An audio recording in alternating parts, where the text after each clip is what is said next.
In the early 20th century, David Freeman-Mitford, the second Baron Redesdale, and his wife Sidney Bowles had 7 children, 6 girls and 1 boy.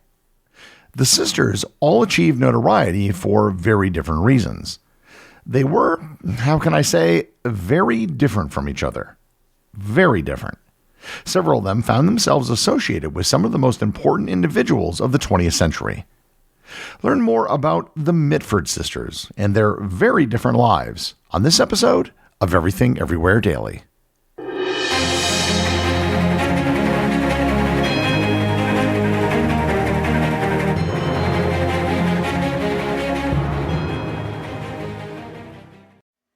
This episode is sponsored by Expedition Unknown. The Expedition Unknown podcast is back for another season. Did you know that 900 manuscripts were found near the Dead Sea containing the earliest known copies of the Old Testament? Or that in 1959, a group of hikers died under mysterious circumstances, which became known as the Dyatlov Pass incident? On the Expedition Unknown podcast from Discovery, Josh Gates travels the world to investigate history's greatest unsolved mysteries. He'll take you to the coast of Florida to chase the long-lost treasure of Jose Gaspar, through California to trace the flight path of a World War II pilot, Gertrude Tompkins, who disappeared and was never seen again, and to Lake Huron to find the final resting place of the Griffin, the very first ship to explore the Great Lakes.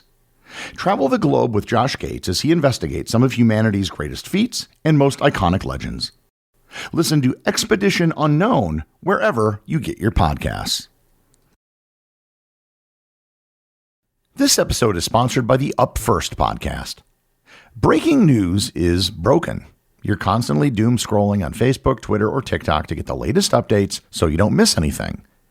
If this sounds like you, I recommend that you listen to the Up First podcast by NPR. NPR's Up First provides the top 3 news stories to start your day.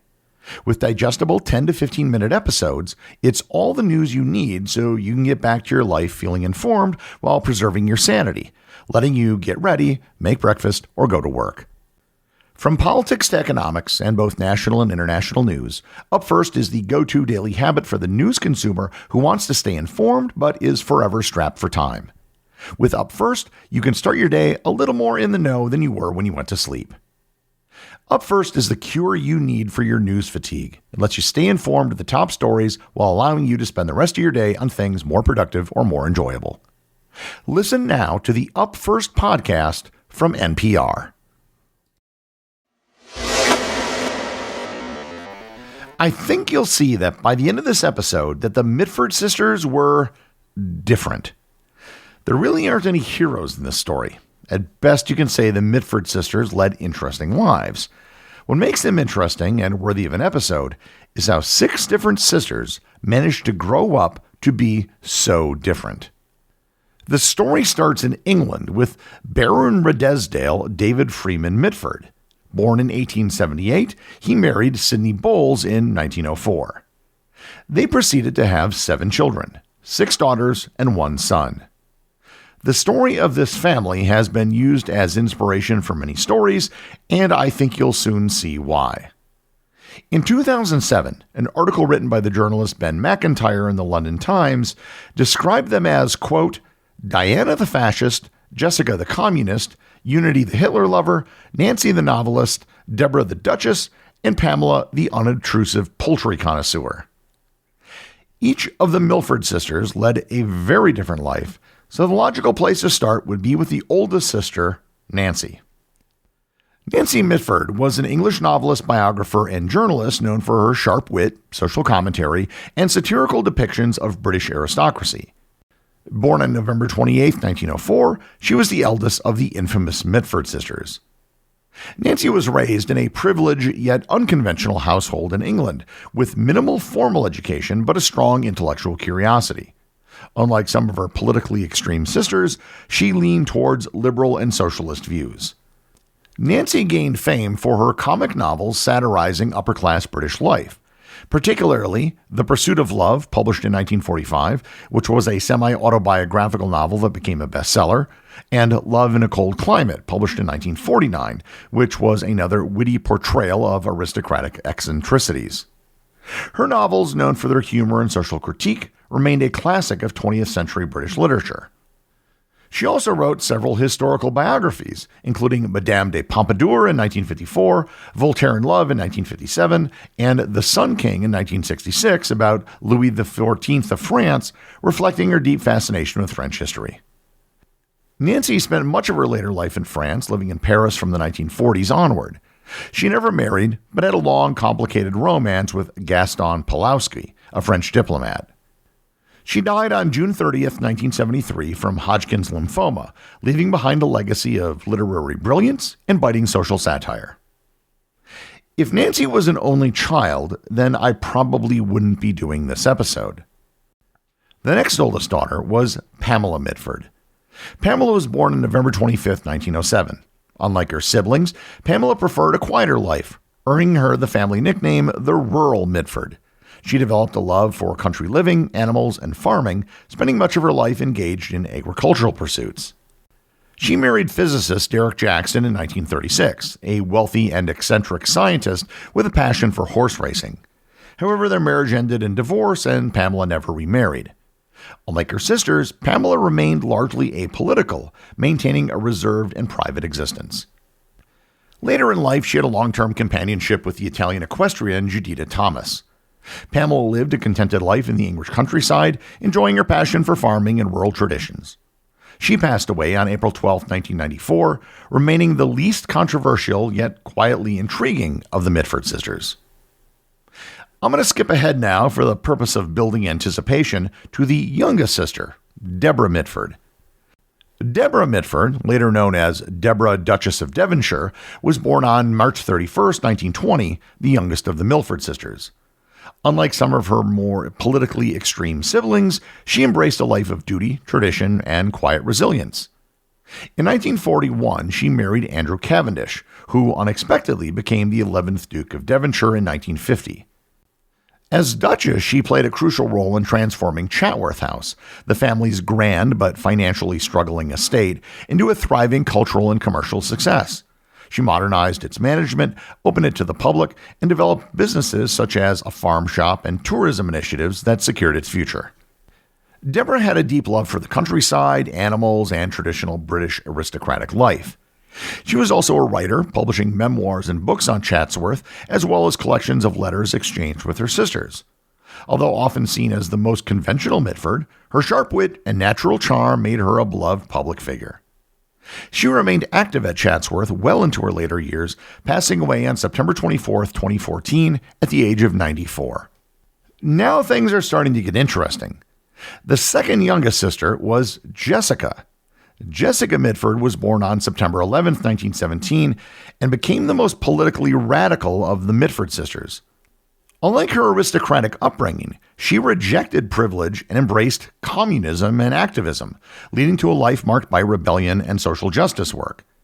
As a teenager, she eloped with her cousin Esmond Romilly, a committed socialist and nephew of Winston Churchill, fleeing to Spain during the Spanish Civil War. After Romilly's death in World War II, she moved to the United States, where she married Robert Troyhaft, a civil rights lawyer. Together, they were active in progressive politics, including the civil rights movement, and joined the American Communist Party, although they later left it. Jessie became a renowned investigative journalist, famous for her expose, The American Way of Death, in 1963, which critiqued the exploitative practices in the funeral industry. She also wrote an autobiography, Hans and Rebels, in 1960, chronicling her break from her aristocratic family, as well as other works on corporate corruption and social issues. She remained politically active until her death on July 22, 1996. The final two sisters are the ones that have gotten the most attention and couldn't be more different from their siblings. The third oldest sister was Diana. Diana Mitford, later known as Diana Moseley, was born on June 17, 1910, and became one of the most controversial figures amongst the Mitford sisters due to her fascist sympathies and close ties to Nazi Germany. A renowned beauty and socialite, she first married Brian Guinness, heir to the Guinness brewing fortune, in 1929. However, she left him in the early 1930s for Sir Oswald Mosley, the leader of the British Union of Fascists. Their relationship scandalized high society, and they married in 1936 in a private ceremony in Joseph Goebbels' house in Berlin, with Adolf Hitler as a guest. Oswald Mosley was a British politician and the founder of the British Union of Fascists. Initially a conservative MP, he later joined the Labour Party before embracing fascism in the 1930s. Influenced by Benito Mussolini, he promoted authoritarian nationalism and anti-Semitic rhetoric. During World War II, Diana and Oswald Mosley were seen as potential threats to Britain due to their political beliefs and association with Nazi Germany. In 1940, they were interned without trial under wartime regulations and spent over 3 years in Holloway Prison before being released in 1943. After the war, they lived in France, maintaining friendships with figures like the Duke and Duchess of Windsor and continuing to express admiration for Hitler and fascist ideals, which kept Diana as a divisive figure.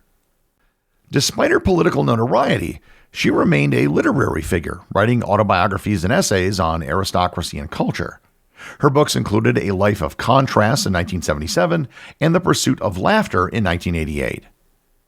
Diana lived a long life, remaining defiant about her past, and died on August 11, 2003, at the age of 93. She remains one of the most controversial British women of the 20th century due to her political views and Nazi associations. Oswald Mosley and the British Union of Fascists will be the subject of a future episode. Before I get into the last and probably most historically interesting daughter, Unity, I should take some time to address the one Mitford son, Thomas Mitford. Thomas Mitford, born in 1909, was the only brother of the famous Mitford sisters. Unlike his more notorious siblings, he remained relatively private and didn't engage in public controversy. Educated at Eton and Oxford, he pursued a career in law before serving in World War II as a soldier in the Coldstream Guards. Despite his aristocratic background, Thomas was known for his loyalty to his family, particularly his fascist-leaning sisters, Diana and Unity. He allegedly shared some pro-fascist sympathies, although never as openly as they did. Because of his fascist leanings, he refused to serve in Europe and was sent to Burma to fight in the war. He was killed in action in Burma in 1945 during the final months of World War II. And because of his death in the war, compared to his sisters, he left little legacy. The final daughter, and perhaps the most infamous, was Unity. If Diana was committed enough to fascism to marry Oswald Mosley, then Unity was hyper-committed. Unity Valkyrie Mitford was born on August 8, 1914. From a young age, she exhibited an intense fascination with Germany and its rising fascist movement. Her middle name, Valkyrie, reflected her parents' admiration for Germanic culture, and she later became the most extreme in her family's political leanings, outdoing even her communist and fascist sisters. In the 1930s, Unity moved to Munich, where she deliberately positioned herself to meet Adolf Hitler, often frequenting his favorite cafes. Her persistence paid off, and she became a close acquaintance of the Nazi leader. According to some, she developed a romantic relationship with Adolf Hitler. In modern parlance, she became a Hitler groupie. She idolized him and was seen regularly at Nazi gatherings, developing a deep admiration for Hitler and his ideology. Her family, particularly her sister Diana, who also supported fascism, encouraged her political leanings. When Britain declared war on Germany in September 1939, Unity was devastated. Unable to reconcile her loyalty to both countries, she attempted suicide in Munich by shooting herself in the head. She survived but suffered severe brain damage.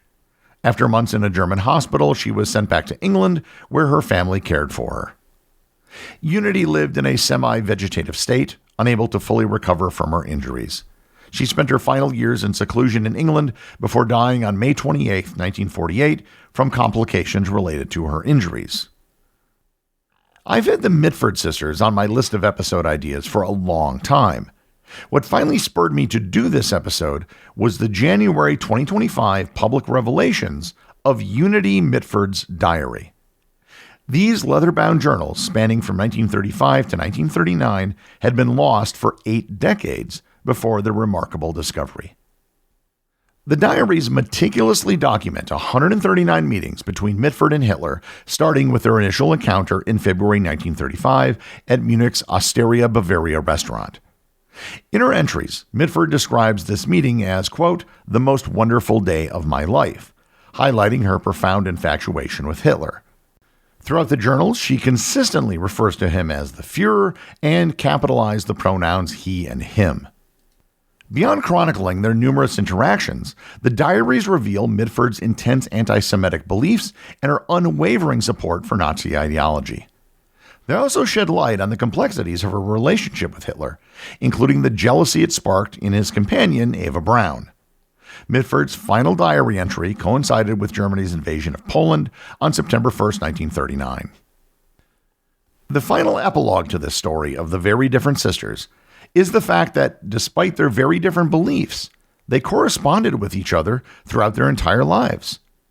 A 2007 book titled The Mitfords: Letters Between Six Sisters published a selection of the over 12,000 letters sent between the sisters over their lifetimes.